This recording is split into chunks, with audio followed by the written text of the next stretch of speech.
હા, અત્યારે Aji dam police સ્ટેશનના હદ વિસ્તારની અંદર અણિયાળા ગામથી ઢાંઢળી ગામ તરફ જે જવાનો રસ્તો છે ત્યાં સીમ વિસ્તારની અંદર તુવેરનું જે ખેતર હોય એની વચ્ચોવચ ગાંજાના છોડનું વાવેતર કરેલું હતું.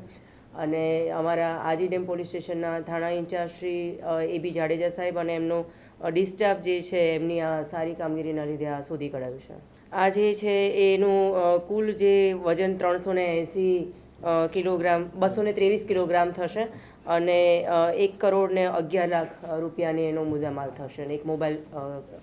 હાલમાં તો જે ભાગીઓ કહેવાય એટલે કે ભાગીદાર જે છે હનાભાઈ સવાભાઈ ગાબુ એને આપણે એરેસ્ટ કરેલા છે.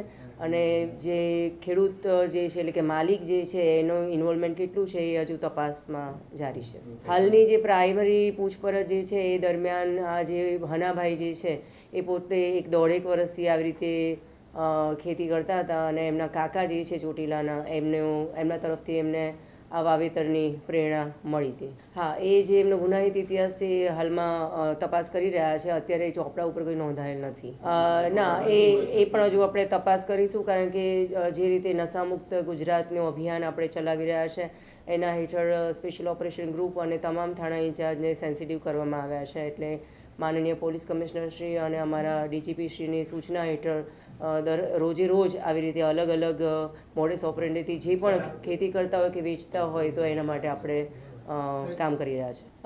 આપની વાત ખરી છે કે આજે સૌરાષ્ટ્રની જેટલી જગ્યાએ આવી રીતે છોડ કે ખેતી કે વાવેતર નર્સરીમાં કે ખેતરોમાં કે કોઈ પણ ફાર્મ હાઉસમાં મળી આવ્યા છે તો એની તપાસમાં ઊંડાણ સુધી જવાની આપણી કોશિશ ચાલુ હોય છે. તમામ તપાસ એજન્સી આની અંદર ઊંડી પણ ઉતરતી હોય છે. પણ હાલમાં હજુ આ તપાસનો વિષય છે એનું હું કહી નાખીશું. ના, અત્યારે હાલમાં એ નથી આવેલો. બી જે મેં અગાઉ જણાવ્યું એમ કે ચોટીલામાં એના ઓળખીતા કાકા જે છે એ અત્યારે હાલમાં પ્રાઇમરી દ્રષ્ટિએ જણાવે છે કે ત્યાંથી એને મળ્યા છો.